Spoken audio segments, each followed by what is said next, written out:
नमस्कार। आकाशवाणी जयपुर अजमेर से प्रस्तुत हैं प्रादेशिक समाचार।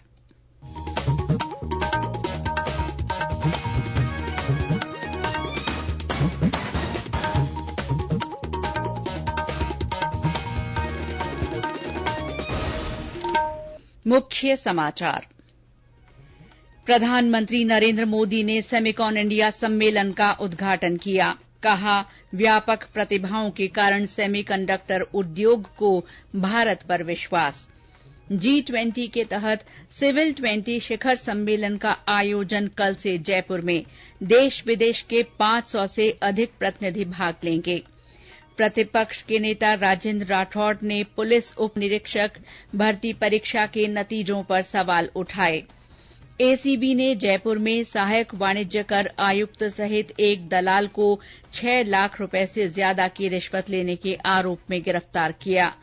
और राज्य में कई स्थानों पर तेज बारिश का दौर जारी। कल से राज्य के पश्चिमी हिस्सों में बारिश में कमी के आसार। समाचारों के साथ मैं शीला चावला और अब समाचार विस्तार से। प्रधानमंत्री नरेंद्र मोदी ने कहा है कि भारत विश्व में सेमीकंडक्टर उद्योग के लिए एक सशक्त ऊर्जा संवाहक के रूप में उभरा है। श्री मोदी ने आज गुजरात के गांधीनगर में सेमिकॉन इंडिया 2023 सम्मेलन का उद्घाटन करते हुए कहा कि स्थिर, उत्तरदायी, सुधार के लिए तत्पर सरकार, विस्तारित बुनियादी ढांचा और प्रौद्योगिकी विकास तथा व्यापक प्रतिभाओं ने भारत को वैश्विक आपूर्ति श्रृंखला में एक विश्वसनीय साझेदार बनाया है। प्रधानमंत्री ने कहा कि सरकार देश में सेमीकंडक्टर विनिर्माण उद्योग लगाने वालों को 50% वित्तीय सहायता दे रही है। सरकार ने कुशल इंजीनियरों की तैयारी के लिए 300 से अधिक शैक्षणिक संस्थानों की पहचान की है, जो सेमीकंडक्टर क्षेत्र के अनुरूप पाठ्यक्रम उपलब्ध कराएंगे। सेमीकंडक्टर इकोसिस्टम बनाने के लिए हम अपने इंजीनियरिंग करिकुलम में भी बदलाव कर रहे हैं। भारत में 300 से ज्यादा ऐसे बड़े कॉलेजों की पहचान की गई है जहां सेमीकंडक्टर पर कोर्स उपलब्ध होंगे। हमारा चिप्स टू स्टार्टअप प्रोग्राम इंजीनियरों की मदद करेगा। अनुमान ये है कि अगले 5 वर्षों में हमारे यहां 1 लाख से ज्यादा डिजाइन इंजीनियर तैयार होने वाले हैं। G20 के तहत सिविल 20 शिखर सम्मेलन कल से जयपुर में आयोजित होगा। 3 दिन के इस सम्मेलन में 500 से अधिक प्रमुख राष्ट्रीय और अंतर्राष्ट्रीय प्रतिनिधि भाग लेंगे। शिखर सम्मेलन शिक्षा और डिजिटल परिवर्तन, लैंगिक समानता और विकलांगता, एकीकृत समग्र स्वास्थ्य, प्रौद्योगिकी सुरक्षा और पारदर्शिता पर केंद्रित होगा। इस बैठक में भाग लेने वाले प्रतिनिधियों का जयपुर पहुंचने का सिलसिला आज से शुरू हो गया है। प्रतिनिधियों के स्वागत के लिए जयपुर हवाई अड्डे पर विशेष इंतजाम किए गए हैं। सिविल 20 समूह की बैठक की अध्यक्षता मां अमृतानंदमयी अम्मा करेंगी। सिविल 20 G20 का एक आधिकारिक भागीदारी समूह है जो दुनिया भर के नागरिक समाज संगठनों को G20 में विश्व नेताओं के सामने लोगों की आकांक्षाओं को आवाज देने के लिए एक मंच प्रदान करता है। सम्मेलन में भाग लेने वाले सभी प्रतिनिधि अपने अपने क्षेत्र के विषय विशेषज्ञ हैं। केंद्रीय रक्षा मंत्री राजनाथ सिंह भी शिखर सम्मेलन में भाग लेंगे। प्रतिनिधियों की सूची में आध्यात्मिक गुरु निवेदिता भिड़े, श्री एम, G20 में भारत के शेरपा अमिताभ कांत शामिल हैं। G20 के लिए भारत के शेरपा अमिताभ कांत ने कहा है कि धीमी आर्थिक वृद्धि के कारण पूरा विश्व गंभीर चुनौती का सामना कर रहा है। वैश्विक अर्थव्यवस्था के लिए हरित विकास और सतत विकास एजेंडे पर G20 सम्मेलन को संबोधित करते हुए उन्होंने कहा कि विश्व के सामने सबसे बड़ी चुनौती आर्थिक वृद्धि तेज करने की है। उन्होंने कहा कि वर्तमान में 75 देश ऋण संकट का सामना कर रहे हैं। भारतीय जनता पार्टी के सांसद जयंत सिन्हा ने शून्य कार्बन उत्सर्जन को 100% सकारात्मक बताते हुए कहा कि ये सकल घरेलू उत्पाद वृद्धि और रोजगार सृजन जैसे विविध क्षेत्रों के लिए महत्वपूर्ण है। उन्होंने कहा कि भारत का वार्षिक आयात बिल $600 अरब का है, जिसमें से $250 अरब कच्चे तेल और प्राकृतिक गैस जैसे जीवाश्म ईंधन का है। विधानसभा में प्रतिपक्ष के नेता राजेंद्र राठौड़ ने भर्ती परीक्षाओं पर सवाल उठाते हुए कहा है कि एक ही गांव के 3 दर्जन लोगों का थानेदार के पद पर चयन होना भर्ती परीक्षा की पारदर्शिता पर सवाल खड़े कर रहा है।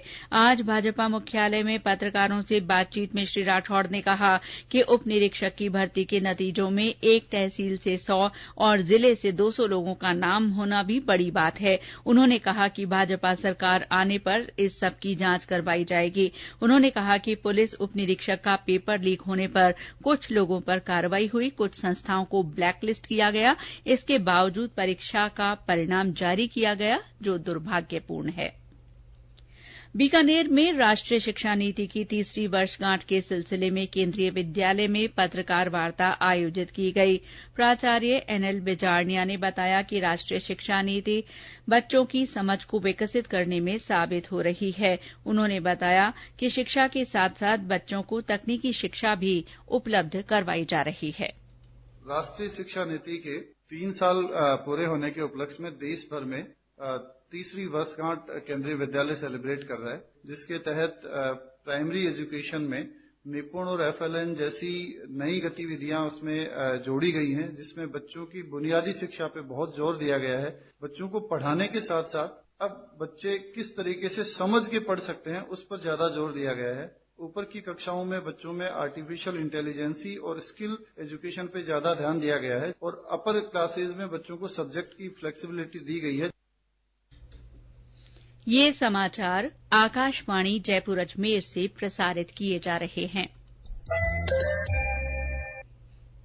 राजस्थान राज्य बाल अधिकार संरक्षण आयोग द्वारा सिरोही के आबू रोड में आज से राष्ट्रीय संगोष्ठी आयोजित की जा रही है। 2 दिन की संगोष्ठी में 23 राज्यों के प्रतिनिधि भाग ले रहे हैं। संगोष्ठी के शुभारंभ के मौके पर राजस्थान बाल अधिकार संरक्षण आयोग की अध्यक्ष संगीता बेनीवाल ने बताया कि डिजिटाइजेशन युग में बच्चे मोबाइल उपकरणों का अधिक उपयोग कर रहे हैं और अपने परिवार तथा समाज से दूर हो रहे हैं। इससे बच्चों के मानसिक और शारीरिक स्वास्थ्य पर विपरीत असर पड़ रहा है। उन्होंने कहा कि प्रौद्योगिकी के अधिक इस्तेमाल के कारण बच्चों में नींद संबंधी विकार, कम ध्यान देने और न्यूनतम सामाजिक जुड़ाव जैसी समस्याएं देखी जा रही हैं। संगोष्ठी में डिजिटल क्षेत्र में बच्चों के अधिकारों के सुदृढ़ीकरण और बाल अधिकारों के नए आयामों पर मंथन किया जा रहा है। भ्रष्टाचार निरोधक ब्यूरो ने आज जयपुर में सहायक वाणिज्य कर आयुक्त प्रियंका शर्मा और एक दलाल को 6,10,000 रुपए की रिश्वत लेने के आरोप में गिरफ्तार किया है। ब्यूरो के अतिरिक्त महानिदेशक हेमंत प्रियदर्शी ने बताया कि इस अधिकारी ने एक व्यक्ति की फर्म के सर्वे के दौरान उसका खाता और ऑफिस सीज करने की धमकी देकर इससे 28 लाख रुपए की रिश्वत की मांग की थी। बाद में उसने दलाल के माध्यम से 6,10,000 रुपए की रिश्वत वसूल ली। परिवादी की शिकायत पर ब्यूरो ने जांच कर शिकायत का सत्यापन किया और दोनों को गिरफ्तार कर लिया। और अब मौसम। राज्य में आज भी कई स्थानों पर तेज बारिश का दौर जारी रहा। जयपुर में दोपहर करीब 1 घंटा तेज बारिश से सड़कों पर पानी जमा हो गया। बूंदी में मूसलाधार बरसात के साथ उमस और गर्मी से राहत मिली। निचली बस्तियों में पानी भर गया। कोटा और चित्तौड़ में हुई तेज बारिश से कई इलाकों में पानी भर गया। हनुमानगढ़ में बारिश का दौर जारी है। अजमेर में भी जोरदार बरसात से कई इलाकों में जल भराव हो गया। हमारे संवाददाता ने बताया कि आज हुई बारिश से आम जनजीवन प्रभावित हुआ। अजमेर में आज दोपहर करीब 1 घंटे तक हुई तेज बरसात ने शहर में जनजीवन को अस्त व्यस्त कर दिया। बारिश के कारण सड़कों व चौराहों पर पानी भर जाने से मुख्य मार्गों पर यातायात जाम हो गया। शहर की कई निचली बस्तियों में पानी घुस जाने से लोगों की परेशानियां बढ़ गई। इन इलाकों के लोग अपने घरों से बरसात का पानी निकालते देखे गए। स्कूल की छुट्टी के समय बारिश आने के कारण बच्चों को घर पहुंचने में परेशानी हुई। इस बीच शहर की दोनों प्रमुख झीलों फॉयसागर एवं आनासागर की चादर फिर चल गई है। इसके अलावा जिले के 6 बांध पूरे भर चुके हैं। पुष्कर सरोवर के पानी में भी 2 फीट की वृद्धि हुई है। ओम माथुर, आकाशवाणी समाचार, अजमेर। झालावाड़ जिले और पड़ोसी राज्य मध्य प्रदेश में हो रही बरसात के कारण कालीसिंध बांध का एक गेट खोलकर 5,000 क्यूसेक अतिरिक्त पानी निकाला जा रहा है। उदयपुर में लगातार बारिश से वल्लभनगर बांध छलक गया है। भीलवाड़ा और सवाई माधोपुर में भी कई स्थानों पर रुक रुक कर बारिश हुई है। सिरोही जिले के माउंट आबू में बीती रात से बारिश का दौर जारी है। हमारे संवाददाता ने बताया कि हिल स्टेशन माउंट आबू में सबसे ज्यादा करीब 6 इंच बारिश दर्ज की गई। राजस्थान के एकमात्र हिल स्टेशन माउंट आबू में बीती रात से रुक रुक कर बारिश का दौर जारी है। माउंट आबू में हुई ज्यादा बारिश से आबू रोड माउंट आबू सड़क मार्ग भी बाधित हुआ, लेकिन आपदा दल ने कड़ी मशक्कत के बाद इस सड़क मार्ग को सुचारू करवाया। साकेत गोयल, आकाशवाणी समाचार, सिरोही। मौसम विभाग ने कहा है कि आज अजमेर, जयपुर, भरतपुर और कोटा संभाग में मानसून सक्रिय रहने और ज्यादातर हिस्सों में बारिश तथा कहीं कहीं भारी बारिश होने की संभावना है। 29 जुलाई से 1 अगस्त के दौरान पश्चिमी राजस्थान में बारिश की गतिविधियों में कमी होने और केवल छुटपुट स्थानों पर हल्की बारिश के आसार हैं। हालांकि जयपुर, कोटा और भरतपुर संभागों में कल भी बारिश होने की संभावना है। प्रधानमंत्री नरेंद्र मोदी रविवार को आकाशवाणी के मन की बात कार्यक्रम में अपने विचार साझा करेंगे। ये इस मासिक रेडियो कार्यक्रम की 103वीं कड़ी होगी। ये कार्यक्रम आकाशवाणी और दूरदर्शन के समूचे नेटवर्क पर प्रसारित होगा। ये आकाशवाणी, दूरदर्शन समाचार तथा सूचना और प्रसारण मंत्रालय के YouTube चैनलों पर भी सीधा प्रसारित किया जाएगा। राजस्थान उच्च न्यायालय में तकनीकी संवर्ग के पदों का पुनर्गठन किया जाएगा। मुख्यमंत्री अशोक गहलोत ने इस संबंध में प्रस्ताव को मंजूरी दे दी है। इसके अनुसार 76 नए पदों का सृजन किया जाएगा। श्री गहलोत के इस निर्णय से राजस्थान उच्च न्यायालय की संस्थापन शाखा में होने वाली तकनीकी समस्याओं का समयबद्ध रूप से समाधान किया जा सकेगा। प्रदेश में 10,000 किसानों को अपनी कृषि भूमि में पोषक तत्वों की विशिष्ट आवश्यकताओं के प्रबंधन और फलदार पौधों की जल मांग की सटीक जानकारी के उद्देश्य से उन्नत तकनीक के प्रयोग के लिए लगभग 21 करोड़ रुपए का अनुदान दिया जाएगा। मुख्यमंत्री अशोक गहलोत के इस निर्णय से किसानों को अपनी भूमि की उर्वरा शक्ति बढ़ाने में सहायता मिलेगी। इससे किसान तकनीकी रूप से सुदृढ़ हो सकेंगे और उनकी आय में भी बढ़ोतरी होगी। मुहर्रम का पर्व कल मनाया जाएगा। इस दौरान हजरत इमाम हुसैन की शहादत की याद में मातमी माहौल में ताजियों के जुलूस निकाले जाएंगे और बाद में इन्हें करबला में सुपुर्द खाक किया जाएगा।